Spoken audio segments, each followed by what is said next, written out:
Hello বন্ধুরা, সবাই কেমন আছো? আশা করি সবাই ভালো আছো। আমি সুমন তোমাদের কাছে আজকে নতুন একটি ভিডিও নিয়ে এসেছি। তো তোমাদের সবার গুরুত্বপূর্ণ একটা জিনিস, সেটা হচ্ছে শর্টকাট পদ্ধতি। তো কম্পিউটারে কি করে শর্টকাটের মাধ্যমে আমরা খুব দ্রুত কাজ করতে পারি। যারা কম্পিউটার শিখেছে বা শিখছে বা যারা কম্পিউটার নিয়ে কাজ করছে তাদের ক্ষেত্রে খুবই গুরুত্বপূর্ণ শর্টকাট পদ্ধতিগুলো। তো এই শর্টকাটের সাহায্যে আমরা খুব সহজেই দ্রুত গতিতে কাজ করতে পারবো। তো এই শর্টকাটগুলো আমি করার জন্য বেছে নিচ্ছি মাইক্রোসফট অফিস ওয়ার্ড। তো তার জন্য আমাকে উইন্ডওয়ার্ড লিখে সার্চ করতে হবে। উইন্ডওয়ার্ড লেখার পর এন্টার প্রেস করেছি। তো এটা হচ্ছে আমার মাইক্রোসফট অফিস ওয়ার্ড। তো এখানে আমি সাপোজ একটা টেক্সট লিখছি, Ram is a good boy. তো এই টেক্সটটা যেটা লিখলাম এটাকে আমি শর্টকাটের সাহায্যে করব। তো আমার মাউসটা কিন্তু এইখানে আছে বন্ধুরা। তো এবারে কিবোর্ডের সাহায্যে আমি শর্টকাটগুলো করছি। প্রথমে আমি কন্ট্রোল এ চাপবো। কন্ট্রোল এতে হচ্ছে অল সিলেক্ট।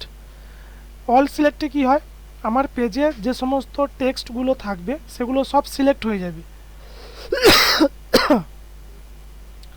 আচ্ছা, এবারে আমি আসবো কন্ট্রোল প্লাস বি। কন্ট্রোল বিতে হচ্ছে বোল্ড, অর্থাৎ কোনো টেক্সট মোটা হবে। কন্ট্রোল প্লাস সি, সিতে হচ্ছে কপি। আমার কপি হয়ে গেছে। তো আমি মাউসটার দ্বারা বাইরে ক্লিক করে কন্ট্রোল ভি চাপছি। তাহলে কন্ট্রোল ভিতে হচ্ছে পেস্ট। দেখুন আমার এখানে পেস্ট হয়ে গেছে। তো আমি আবার এটাকে কন্ট্রোল এ চেপে অল সিলেক্ট করছি। তো এবারে আমি আসবো, সি হয়ে গেল, এবার আমি আসবো ডি। কন্ট্রোল চেপে ডি। তবে কন্ট্রোল দিতে অনেক সময় ডিলিটও হয়, অনেক সময় এটা যেহেতু এই মাইক্রোসফট অফিস ওয়ার্ডে কাজ করছি তার জন্য আমার এখানে ফন্টের স্টাইল দিয়েছে। অর্থাৎ এখান থেকে আমি কোনো ফন্ট ফ্যামিলি চুজ করতে পারি। এখানে আমি বোল্ড, ইটালিক এগুলোও করতে পারি এবং এখানে আমি সাইজও নির্বাচন করতে পারি। দিয়ে আমি এটাকে ওকে করে দেবো। তাহলে আমার এখানে যে স্টাইলটা আমি নিয়েছি সেই স্টাইলটা আমার চলে এসছে। তো এবারে আমি আসবো ই। কন্ট্রোল ইতে হচ্ছে সেন্টার। আমার টেক্সটটা লেফট সাইড থেকে সেন্টারে এসছে। কন্ট্রোল প্লাস এফ, এফে হচ্ছে ফাইন্ড। ফাইন্ড মানে হচ্ছে খোঁজা। ধরো আমি পেজে একটা নাম বা একটা সেন্টেন্স খুঁজতে চাইছি। তো সেই সেন্টেন্সটাকে আমি এখানে এখানে লেখা আছে ফাইন্ড হোয়াট। তো ওই ফাইন্ড হোয়াটে আমি সেই সেন্টেন্সটাকে লিখবো। আমি ধরো বয়কে খুঁজতে যাই, তাহলে বয় লিখিলাম। লিখে এখানে দেখুন ফাইন্ড ইন লেখা আছে কারেন্ট সিলেকশন বা মেন ডকুমেন্টস। তো আমি মেন ডকুমেন্টসের উপরে করবো, যদি মেন ডকুমেন্টস এটা। তাহলে আমার এখানে দেখুন যেখানে যেখানে বয় আছে সেইখানে কিন্তু এটা আমার দেখাচ্ছে আমাকে। আমি এটাকে এবার ক্লোজ করে দিলাম। আবার এটাকে অল সিলেক্ট করব। এটা এফ হলো। এবার আমি কন্ট্রোল প্লাস জি আসবো। জিতে হচ্ছে গো টু, অর্থাৎ পেজ নাম্বার। ধরুন সাপোজ আমি এখানে আমার একটা পেজ আছে। তো ধরুন আমি মাউসটাকে নিচের দিকে নিয়ে আসি, নিচের দিকে নিয়ে এসেছি। দিয়ে এন্টার প্রেস করে আমি আরেকটা পেজ নিলাম।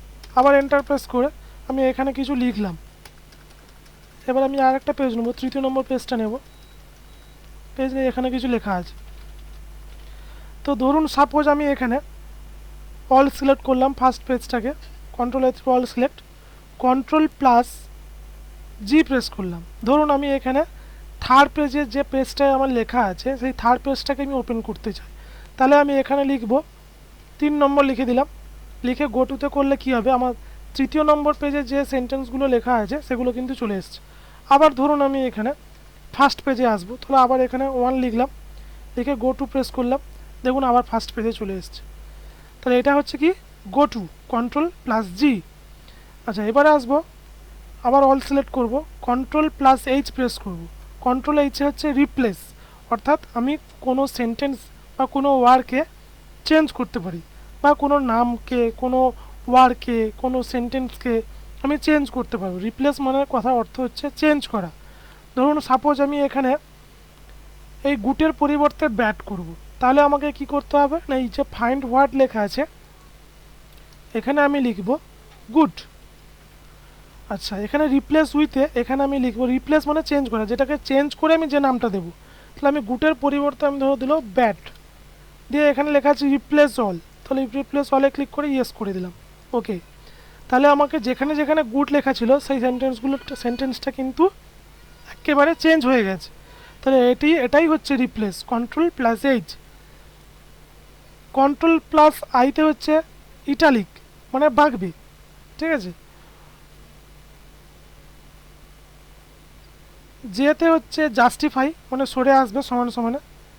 কেতে হচ্ছে হাইপার লিঙ্ক, অর্থাৎ আমি এই পেজটার সঙ্গে যখন আরও একটা লিঙ্ক করব, তো সেই পেজের সঙ্গে লিঙ্ক করার জন্য আমার এখানে হাইপার লিঙ্ক এসছে।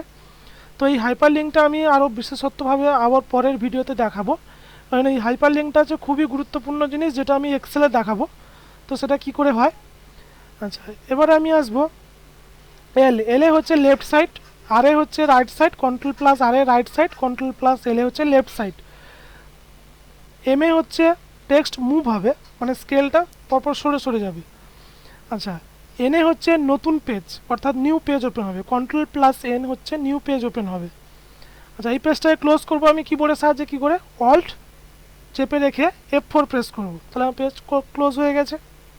আচ্ছা, এম এন হলো কন্ট্রোল প্লাস ওতে কি ওপেন, অর্থাৎ কোনো কিছু ফাইল ফোল্ডারকে আমার যে ড্রাইভে আছে সেই ড্রাইভ থেকে আমি এখানে সরাসরি ওপেন করতে পারি, ঠিক আছে। আচ্ছা, আমি এখানে ওপেন করছি না। কন্ট্রোল প্লাস পি, পিতে হচ্ছে প্রিন্ট, আমি যে ডকুমেন্টসটা এখানে আছে সেটাকে আমি কন্ট্রোল প্লাস পি চাপলে তাহলে আমাকে এখানে প্রিন্ট হবে। তো প্রিন্ট করার সময় একটা জিনিস খেয়াল রাখতে হয়, সেটা হচ্ছে এখানে অল কারেন্ট পেজ আর পেজ। ধরুন আমার এখানে একসঙ্গে 12খানা পেজ আছে, তাহলে আমি 12খানা পেজকে যখন প্রিন্ট করব তখন কিন্তু অলে ক্লিক করে আমি প্রিন্ট করব, ঠিক আছে। এবার ধরুন আমি ফার্স্ট পেজ কি সেকেন্ড পেজ কি আমি 1 থেকে 5 পর্যন্ত প্রিন্ট করব, তখন কিন্তু এই পেজে ক্লিক করে 1 থেকে 12 পর্যন্ত প্রিন্ট করতে, তাহলে 1 12 লিখে দিলাম, লিখে দিলাম প্রিন্ট হয়ে যাবে। এবারে কারেন্ট পেজ মানে আপনার ফার্স্ট যে পেজটা থাকবে অর্থাৎ সেটাকেই বলা হচ্ছে কারেন্ট পেজ, তাহলে সেই পেজটাই শুধু প্রিন্ট হবে, ঠিক আছে। তো এবারে এখানে প্রপার্টিজে যাওয়ার পর প্রপার্টিজে গেলে এখানে আমাদের পেপার সাইজ দেখাবে, কোন পেপার A4 সাইজ নিতে চাই, তারপরে আমাদের কালার দেখায়, কালার করতে চাই না ব্ল্যাক অ্যান্ড হোয়াইট করতে চাই, তো এগুলো পরপর করে আসবে। তো আমার এখানে দেখাচ্ছে না এই কারণে আমি এখানে কোনো প্রিন্টারের সফটওয়্যার দিইনি, সেই জন্য আমার এখানে দেখাচ্ছে, ঠিক আছে। তো এরপরে আমি আসবো কন্ট্রোল প্লাস এতে আমি আবার সিলেক্ট করলাম, কন্ট্রোল প্লাস এতে আমি আবার সিলেক্ট করলাম। সিলেক্ট করার পর এবারে আমি আসবো পি হয়ে গেল, কন্ট্রোল পিতে হচ্ছে প্রিন্ট, আর তো দেখিয়ে দিয়েছি রাইট সাইড। এসে দেখলাম সেভ, কন্ট্রোল এসে হচ্ছে সেভ করার জন্য, কন্ট্রোল প্লাস এস চাপলেই আমাকে এখানে সরাসরি সেভ করতে বলছে। তো আমি যে কোনো ডেস্কটপে, ধরুন সাপোজ ডেস্কটপে আমি এটাকে সেভ করে দিতে পারি, সেভ করলেই কিন্তু সেভ, আমি এখানে সেভ করছি না। আচ্ছা, কন্ট্রোল এস হয়ে গেল, OPQRS। এবারে আমি আসবো ইউ, কন্ট্রোল ইউতে হচ্ছে আন্ডারলাইন, অর্থাৎ আমি সেন্টেন্সের তলাতে কোনো আন্ডারলাইন দেওয়ার জন্য আমি কন্ট্রোল ইউতে চাপলাম। ভিতে দেখিয়ে দিয়েছি পেস্ট। আচ্ছা, ভির পরে হচ্ছে ওয়াই, ওয়াইতে আমি আসবো মানে এক্স, এক্সে হচ্ছে কাট মানে কেটে গেল, কন্ট্রোল জেটে হচ্ছে আন্ডো ফিরে এলো, আবার পাঠানোর জন্য কন্ট্রোল ওয়াই, তাহলে কি হলো কন্ট্রোল এক্সে হচ্ছে কাট মানে কেটে গেল, আমরা কপি পেস্ট করি, আর কাট করলে কি হয় কপি হওয়া জিনিসটা একদম কাট হয়ে যাবে, অরিজিনাল কোনো ফাইল সেটা কাট হয়ে আবার এক স্থানে তুমি কন্ট্রোল ভি চেপে পেস্ট করতে পারবে। আচ্ছা, কন্ট্রোল জেটে হচ্ছে আমি কোনো ডিলিট হওয়া জিনিসকে পুনরায় ফিরিয়ে আনলাম, ঠিক আছে। আবার কন্ট্রোল ওয়াইতে হচ্ছে রিডু, কন্ট্রোল জেটে হচ্ছে আন্ডো, কন্ট্রোল ওয়াইতে হচ্ছে রিডু। তাহলে এইটা হচ্ছে আমাদের কম্পিউটারের শর্টকাট কি। তো আমি যেগুলো দেখালাম হয়তো তোমরা বুঝতে পারছো না, বা যারা বুঝতে পেরেছো তারা কমেন্ট করে জানাবে, আর যারা বুঝতে পারছো না তারাও কমেন্ট করে জানাবে কোথায় বুঝতে পারছো না, হয়তো আমার সাউন্ডটা হয়তো স্লোতে হচ্ছে বা কোনো কিছু। তো আমি এই শর্টকাট কির একটা চার্ট আমি আমার ডেসক্রিপশন বক্সে দিয়ে দেবো, সেখান থেকে আপনারা দেখে নেবেন। তো আজকের ভিডিওটা এই পর্যন্ত। ভালো লেগে থাকলে অবশ্যই চ্যানেলটিকে সাবস্ক্রাইব করবেন এবং লাইকও করবেন। ভিডিওটি আরও দ্রুত আপনারা সাবস্ক্রাইব করে দিন যাতে নতুন নতুন ভিডিও আমি